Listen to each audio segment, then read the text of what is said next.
안녕하세요. 저는 30대 중반의 돌싱남입니다. 저는 진짜 행복하게 결혼 생활을 즐기고 있었고, 이제 행복한 일만 남았다고 생각했을 때 정말 날벼락 같은 일을 당했습니다. 아마 제가 왜 이혼을 해야만 했는지에 대해 여러분들이 듣게 되신다면 정말 뒤로 넘어가는 듯한 기분을 느끼실 수 있을 것 같아요. 저는 아내가 지은 죄로 인해 정말 감히 설명하기 힘들 정도의 괴로움을 겪어야 했거든요. 제가 정말 웬만해서는 이해하고 넘어가려고 했지만 정말 그 자리에 있던 모두가 할 말이 없을 정도로 당황스러운 사건 때문에 저는 이혼을 결심하게 되었습니다. 지금부터 그 이야기를 한번 들려드리겠습니다. 저는 20대 후반에 한 여자를 만나게 되었어요. 지인들의 모임에 참석했던 어느 날 우연히 만나게 되었고 그 사람이 바로 제 아내였습니다. 저희는 처음 만나서 낯설었던 와중에도 얘기가 참 잘 통했어요. 그리고 무엇보다 저와 아내를 모임의 뒤풀이에 초대한 사람이 굉장히 밝고 명랑한 지인이었습니다. 그때 저와 아내 둘 다 솔로였어요. 그런데 지인이 저와 아내가 참 잘 맞겠다는 생각이 들어서 당사자였던 저희 모르게 아주 자연스러운 소개팅 자리를 만든 거였죠. 아내와는 통하는 부분도 많았어요. 아내는 여중, 여고, 여대를 나와서 그 나이가 되도록 남자를 한 명도 만나보지 못했다고 모태솔로라고 했고, 저도 남중, 남고 공대를 졸업하면서 주위에 여자가 한 명도 없어서 마찬가지로 모태솔로였거든요. 그래서 그런지 저는 아내와의 연애가 매우 즐거웠고 보람찼습니다. 사소한 것에도 감동할 줄 아는 아내에게 저는 최고의 남자가 되어주고 싶었어요. 지금은 괜찮게 자리 잡아서 돈도 꽤나 벌고 있지만 당시엔 대학을 졸업한 지 얼마 지나지 않아 사실 연애가 사치였던 시기였습니다. 아내는 당시에 영어학원에서 학원 강사 일을 하고 있었어요. 아내는 그때도 제 취업 뒷바라지를 해주면서 제가 언젠가 자리를 꼭 잡을 것이 분명하다며 용기를 북돋아 주었죠. 나이는 동갑이었지만 저보다 훨씬 어른스러웠던 그녀에게 저는 약속을 했습니다. 제가 자리를 잡자마자 결혼을 하겠다고 말이죠. 아내는 그렇게 멋이 없는 저의 프로포즈에도 감동의 눈물을 흘릴 줄 아는 여자였습니다. 학벌도 괜찮았고 성적도 좋았고 저는 한 스타트업 회사에 수월하게 입사하게 되었죠. 사실 더 좋은 회사에 취직할 수 있었지만 자기 개발의 꿈을 포기하고 싶지 않았거든요.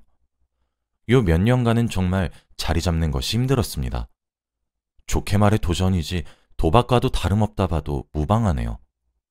저는 아내에게 조금만 더 돈을 모으고 안정적으로 가정을 꾸리자고 제안했고 아내도 흔쾌히 받아들였어요. 그러던 어느 날 아내가 아무런 말도 없이 저를 찾아왔더라고요. 반가워서 한달음에 마중을 갔는데 아내는 저를 보자마자 눈물을 줄줄 흘렸습니다. 너무 놀라 무슨 일이냐는 제 말에 아내는 임신했다는 사실을 제게 고백하더군요. 얼떨떨했고 놀랐지만 그 후에 밀려온 감정들은 전부 기쁨이었어요. 아내를 얼싸안고 덩실덩실 춤을 추고 싶었죠. 아내에게 왜 우냐고, 당연히 나랑 결혼할 생각인 거 아니었냐며 어르고 달래니까 아내는 제가 아직 자리를 잡지 못해서 지우자고 할까봐 겁이 났었다며 그때부터는 또 안심이 된다고 펑펑 울더라고요. 우는 모습도 어찌나 이쁘고 사랑스러웠는지 모릅니다. 우린 그렇게 결혼 준비를 하게 되었어요.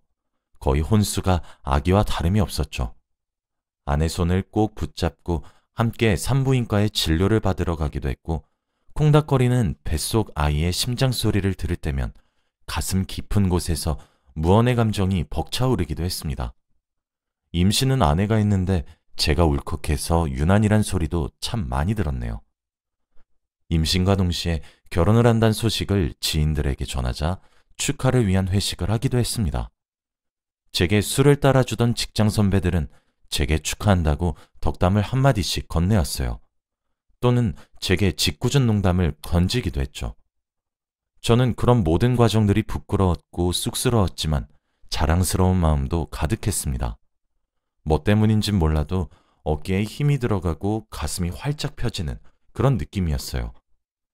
아내의 배가 불러오기 전에 서둘러 식을 올렸고 식을 올리기도 전에 혼인신고부터 먼저 했습니다. 저희 두 사람은 많은 사람들의 환호와 축하 속에서 결혼식을 무사히 끝낼 수 있었어요. 신혼여행보다는 퇴교여행에 가까웠던 여행도 좋았어요. 밤마다 서서히 불러오는 배에 대고 인사를 건넸고 쇼핑을 하러 가거나 장을 보러 가다가도 육아용품 코너가 보이면 발길이 떨어지질 않았어요. 그렇게 하나씩 사 모으다 보니 아기 방을 하나 꾸밀 정도로 물품을 사게 되었죠. 산부인과에서 산책을 권해서 저는 밤마다 아내와 손을 잡고 근처 공원을 거닐었습니다. 어느 여름날이었는데 아내와 쭈쭈바를 하나씩 입에 물고 걷다가 배드민턴을 치는 부자를 보게 되었어요. 그 모습을 보며 나도 아들과 배드민턴도 치고 축구도 하고 함께 야구장도 가야지 하며 상상도 했고, 와, 만약 딸이면 어떡하지? 시집 보내기 싫을 것 같은데 라며 기분 좋은 상상도 했어요. 그런 얘기를 꺼낼 때면 아내는 제 어깨를 툭툭 치며 벌써 김칫국부터 마신다고 활짝 웃더군요. 주위에서도 제가 유난이란 말을 종종 했고 저는 그 말을 들을 때면 훈장이라도 받은 듯 더 유난스럽게 행동했습니다. 귀한 몸인 아내를 거의 업고 다니다시피 해서 처가댁과 저희 본가에서 손가락질 당하며 집안 어른들께 놀림받기도 했어요. 어느 정도였냐면 아내가 입덧을 했는데 저도 함께 입덧을 하게 되었었거든요. 그렇게 아이를 품은 지 10달이 지났습니다. 초음파를 통해 뱃속에 품은 아이가 딸이란 소식도 알게 되었죠. 주위에서 예비 딸 바보라 짓궂게 놀렸어도 제 입은 귀까지 찢어져 있었습니다. 출산날이 되었고 양가의 경사와도 같은 행사였어요. 병원에는 처가댁 어른들과 저희 부모님까지 가릴 것 없이 온 가족이 옹기종기 모였습니다. 아내의 출산이 임박했다는 소식에 전부 병원으로 달려온 것이었죠. 모두가 제 아내의 출산 성공 소식만을 기다렸습니다. 그런데 아내는 첫 출산이기도 해서 그런지 무척 긴장했던 모양이었나 봐요. 출산 과정에서 호흡이 고르지 않고 숨을 제대로 쉬지 못한다며 보호자인 남편분은 빨리 출산실로 들어오라고 하더군요. 저는 그 말에 사색이 된 채 정말 뛰어들어가서 출산실로 들어가 눈물을 흘리면서 제정신을 차리지도 못하는 아내의 얼굴을 그저 쓰다듬으며 조금만 힘내라고 응원을 해주었고 손을 꼭 잡아주었습니다. 제가 들어가고 나서 얼마나 시간이 흘렀을까? 아내는 딸을 무사히 출산하는 데에 성공했어요.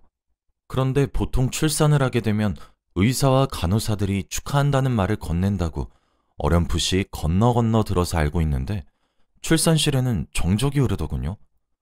그러고 나서 생각해보니 생각보다 정적의 시간이 길었던 것도 같았어요. 제가 아내에게 정신이 팔려서 눈치를 채지 못했을 뿐 숨을 들이키며 헉 하는 소리와 함께 저희 부부에게 갓 태어난 아기를 보여줬습니다. 신생아를 보고 있으니 왜 출산실에 정적이 흐르게 되었는지 단번에 알게 되었죠. 왜냐면 아기가 아무리 봐도 동양적인 외모가 아니었습니다. 외국인의 아이 같아 보였죠. 게다가 피부가 까맣더군요. 마치 흑인처럼 말이에요. 새까만 피부를 가지고 응애하며 목이 터져라 우는 아기는 머리카락조차 흑인의 곱슬이었습니다. 현실이 절로 부정되었어요. 아내는 기진맥진한 상태로 침대 위에 쓰러져 있더니 사색이 되더군요. 돌처럼 굳은 저를 어느 간호사분께서 밖으로 데리고 나가셨습니다. 밖에서 기다리고 있는 가족들이 어떻게 된 거냐고 기쁜 기색을 감추지 못하고 제게 달려와 물었어요. 저는 멍하니 대답했습니다. 딸이 태어났는데 흑인이에요. 저 이제 어떡해요? 라고 말이에요. 제 말을 듣고 한참의 시간 동안 그게 무슨 말인지 다들 이해 못하는 듯 했습니다. 그러나 이내 제 말을 이해한 사람들은 차례로 입이 떡 벌어졌죠. 제 말을 믿지 못하는 저희 부모님과 처가댁은 함께 나온 간호사를 붙잡고 아이를 보여달라 아우성이었고 그렇게 신생아실로 들어간 아이는 두 눈을 비비고 다시 쳐다봐도 흑인이었어요. 새로운 생명의 탄생을 축복할 수 있는 신성한 산부인과에서 저희 어머니는 뒷목을 잡고 쓰러지셨고 친정 어머니는 주저앉아 통곡을 했습니다. 아이를 닦인 후인 건지 더 또렷하게 보이는 생김새에 저는 어처구니가 없었죠. 아내와 저는 둘 다 속쌍꺼풀도 없는데 갓 태어난 아기는 눈을 감고 있음에도 불구하고 쌍꺼풀 라인이 도드라지게 보이더군요. 너무 충격을 받은 나머지 제가 쓰러졌나 봅니다. 눈을 뜨니 병원 천장이 보이더군요. 저는 자리에서 일어나 꽂혀있는 링거를 무작정 빼고 아내가 누워있는 병실로 찾아갔어요. 이미 그곳은 난장판이었습니다. 저희 부모님은 온갖 욕을 하고 있었고 처가댁은 출산 후 누워있는 딸에게 뭐라 하지도 그렇다고 저희 부모님을 말리시지도 못하고 있었죠. 저는 다 나가달라고 얘기를 했습니다. 저희 가족들은 커다란 한숨을 쉬고 병실을 나갔고 아내의 가족들은 저와 눈을 마주치지도 못하더군요. 아내와 단둘이서 이야기를 하기 위해 가까이 다가갔어요. 아내는 출산한 지 얼마 되지 않아 성취하는 몸으로 벌떡 일어나 침대 위에서 무릎을 꿇더군요. 그리고 손을 싹싹 빌면서 눈물을 흘리기 시작했습니다.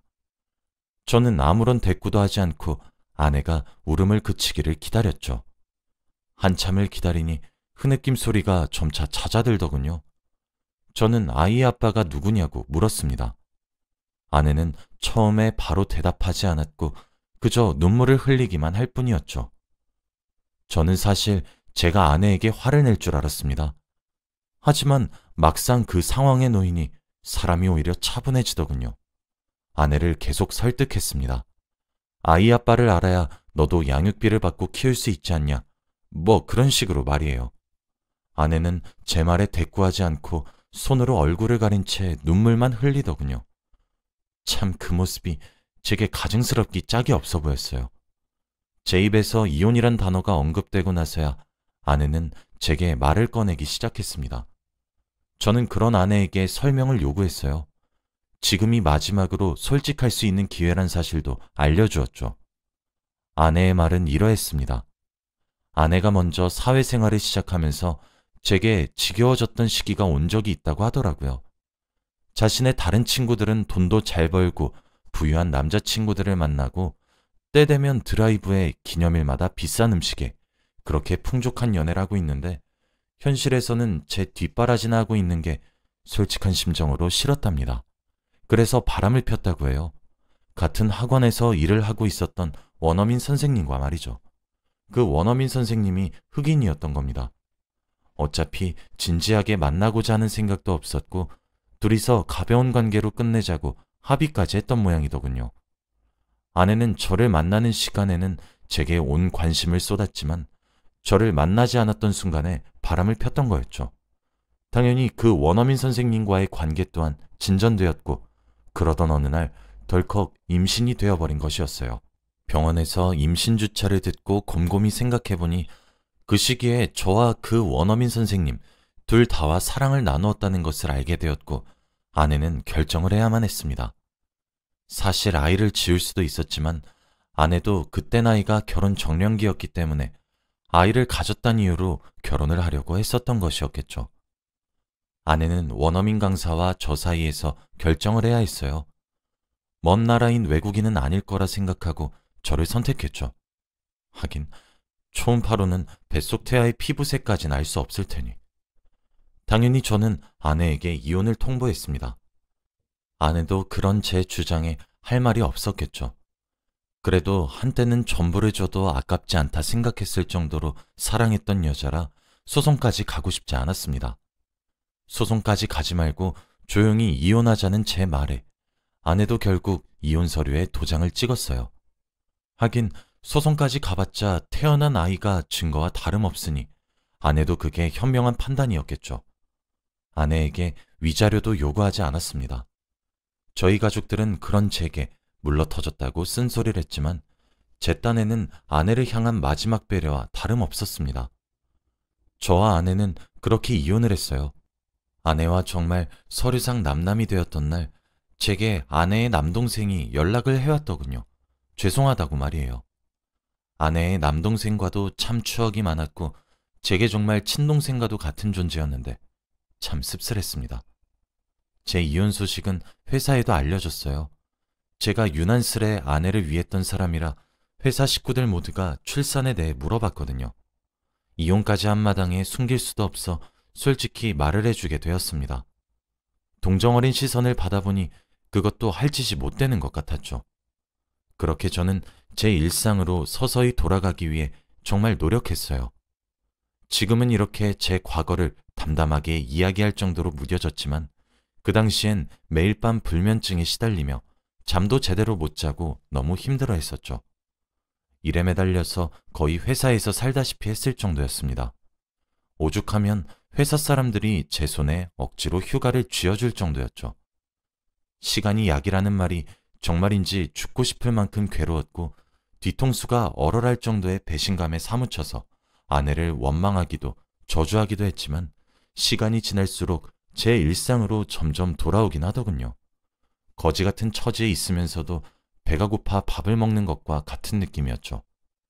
슬픔과 배신의 감정을 일하는 것으로 풀었기 때문인지 저희 회사도 점점 크게 성장을 하게 되었습니다.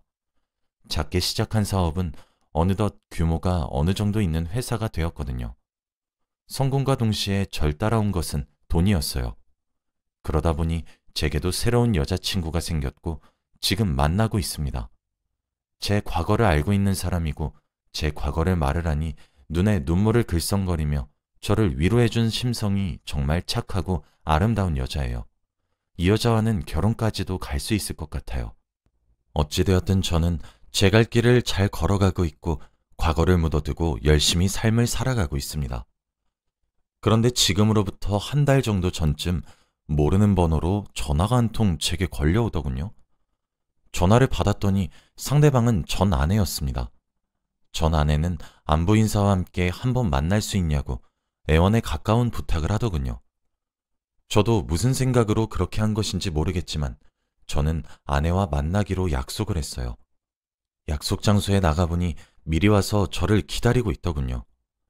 제 성공 소식이 전 아내에게 들려서 제가 연락해온 것인지는 여전히 알 수 없습니다. 하지만 전 아내는 그날 제게 재결합을 권유하더군요. 자기가 낳은 아이도 걱정하지 말라며 친정에서 키워주기로 했다고 하면서 말이에요.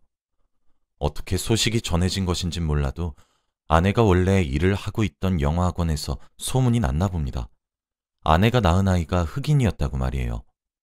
그날 병원에 아내의 직장 동료가 우연히 본 것인지 뭔지 학원에 그 소문이 한 바퀴 돌았고 이내 그 소식들은 학생들 귀에도 들어갔나 보더군요. 그런 파렴치한 사람들이 우리 아이들 교육을 맡게 할 수 없다며 학부모들의 항의가 시작되었고 학원에서 원어민 선생님인 그 남자와 아내는 해고를 당했다고 합니다. 동네 학원이었기 때문에 아내의 이야기는 점점 소문이 나서 아내의 친정 식구들은 결국 이사까지 감행해야 할 정도였다고 하더라고요.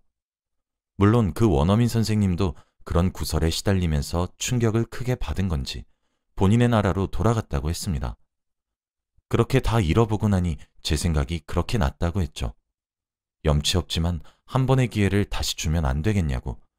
평생 동안 자신이 낳았던 그 흑인 아이는 제 눈앞에 나타나지 못하도록 할 테니 걱정 말라며 이제 자신에게 남은 사람은 저 하나뿐이라며 울고불고 빌면서 매달리더군요. 감정에 호소하며 제게 매달리는 전 아내를 보고 있으니 정말 괴물처럼 느껴졌습니다. 제가 알던 그 사람이 맞나 싶더군요. 저는 당신이 고통을 겪고 나니 나에게 빌러온 것이냐며 화를 냈습니다. 모든 사실을 알고 난 이후 화 한 번을 제대로 내지 못했었는데 미안하다며 제게 손을 뻗어오는 전 아내의 모습을 보며 저는 지금 결혼을 염두에 두고 있는 사람이 있고 지금 당신이 겪고 있는 고통은 본인이 스스로 만들어낸 고통이라 못을 받고 그 자리를 떠났습니다. 처음 헤어졌던 전 아내에게 연락이 왔을 때 그리고 그 약속 장소에 나가기까지 저는 왜 휘둘리고 있는지 뭘 얻고 싶어서 그 사람 얼굴을 보러 나가는 것인지 이해할 수 없었는데 아마 화를 한번 내고 싶었던 것 같아요. 전 아내에게 쓴소리 한번 크게 하고 나니 속이 후련해지더라고요. 아마 전 아내는 앞으로도 고통에 시달리며 살게 되겠죠. 인종이 다른 아이가 자라면서 받을 차별과 그로 인한 상처들에 슬퍼할 것을 생각하면 불쌍하지만 제 전 아내가 지은 죄니 스스로 마무리하겠거니 싶습니다. 제 이야기는 여기까지예요. 제가 생각했던 30대에는 희망과 기쁨이 가득할 것이라고 생각했었는데 실제로는 지옥과도 같았습니다. 10길 물속은 알아도 한 길 사람 속은 모른다고 하더니 헤어진 아내가 참 무섭게도 불쌍하게 느껴지네요.